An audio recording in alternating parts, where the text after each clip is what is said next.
તો જય માતાજી દોસ્તો, તમે જોઈ શકો છો મિત્રો, આ ગાય મિત્રો 1 વાગે મિત્રો વાછડીને જન્મ આપ્યો હતો, પણ મિત્રો તકલીફ થોડી પગારની થઈ ગઈ હતી. અને એટલે દોસ્તો હાલ ટાઈમ તો કેટલો થઈ રહ્યો છે, રાતના મિત્રો વાગ્યા છે 7:30 મિત્રો વાગ્યા છે. આ જો મિત્રો અમારા સંજો કાકો છે, પકો છે, અને દોસ્તો હું આવ્યો છું.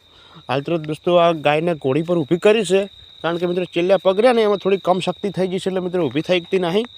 દુઆ કરો બને એટલી મિત્રો ગાય જલ્દી સાજી થઈ જાય, અને બચ્ચું જેનું વાસળું છે મિત્રો એને અમે ઘરે લઈ ગયા છે, કારણ કે કૂતરાની બીક લાગતી હતી. ટાઈટ કરો થોડું, લે જો પગ થેરપલા થઈ ગયા, છેટ ટાઈટ કરતા રહો. જો મિત્રો સખત મહેનત કરી રહ્યા હા, બને એટલું દોસ્તો દુઆ કરો કે આ ગાય જલ્દી હાજી થઈ જાય. હલો, બસ આ શું કહે પેલા ઘોડી થોડી ટાઈટ કરો ને પગ ઉપર કરો છે.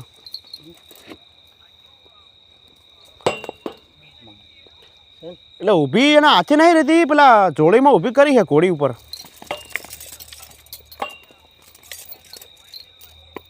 એ પગ ટાઈટ કરાવો ને તણ એ હાર હડો. ના અમે અહીંયા જ છે 3 જણા. એ હા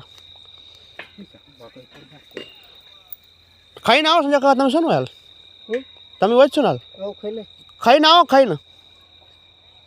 એ હા